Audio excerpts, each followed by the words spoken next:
హుజూరాబాద్ సికింద్రాబాద్ లకు ట్యాంకు బండతో నేను సాంస్కృతిక వారధి కడితే, ఆ తర్వాత సైబరాబాద్ అనే కొత్త నగరాన్ని పుట్టించి తెలుగు నేలకు ఆధునిక ప్రపంచానికి సాంకేతిక వారధిని కట్టించిన వాడు చంద్రబాబు. లక్షల రూపాయల జీతం గురించి ఏమారైనా కలగన్నామా? దాన్ని సాధ్యం చేసింది నా తెలుగుదేశం ప్రభుత్వమే అని చెప్పడానికి నాకు గర్వకారణంగా ఉంది. డ్వాక్రా సంఘాలతో నా ఆడపడుచులు సాధించిన ఆర్థిక స్వాతంత్ర్యం చూసి నాకు సంతృప్తిగా ఉంది. గోదావరిని కృష్ణమ్మతో కలిపేటి ఎప్పుడో, పోలవరం తెలుగు వారికి దేవుడిచ్చిన వరంగా రూపొందే శుభదినం ఎప్పుడో అని ఆనాడు నేను పలవరించాను. పట్టి సీమతో ఒకటి నెరవేరింది. పోలవరం పూర్తితో మరొకటి ఇంకా 2 ఏళ్లలో నెరవేరబోతోంది.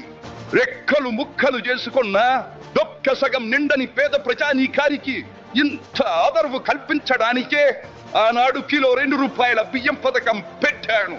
అటువంటిది P4 కార్యక్రమంతో పేదకు పేదరికం నుండి విముక్తిని కలిగించి బంగారు కుటుంబంగా తీర్చిదిద్దే చంద్రబాబు ప్రణాళిక అహో అద్భుతం, మహాద్భుతం.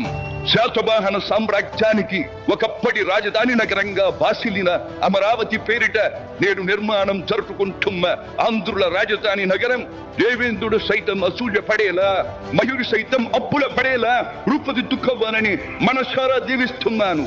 క్రమశిక్షణాపూరితమైన అభ్యుదయ సమాజ నిర్మాణ శక్తిగా యువతను మలచడం కోసం ఆనాడు నేను కలను కన్నాను.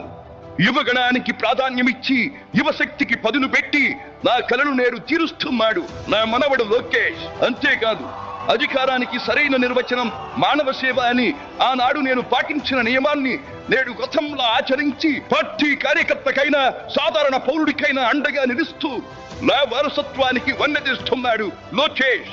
గగనసీమ నుండి ఇది చూసి అయ్యా రే ఫలా ఫలా మనవడా ఫలా అని మురిసిపోతోంది నా మనస్సు. ఈ దేశం మనది, దేశ సమైక్యతే మా సిద్ధాంతం, మా రాష్ట్రాభివృద్ధే మా దేశాభివృద్ధే మా లక్ష్యం అంటూ ఆనాడు నిత్యం నినదించేవాడి. ఈనాటి వికసిత భారత్, వికసిత ఆంధ్రప్రదేశ్ గురించి వింటుంటే ఇదే కదా నేను కోరుకున్నది అనిపిస్తోంది.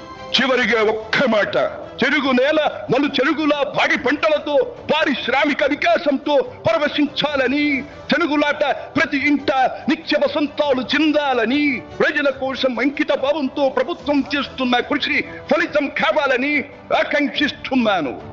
సెలవు. సర్వే జన సుఖినో భవంతు.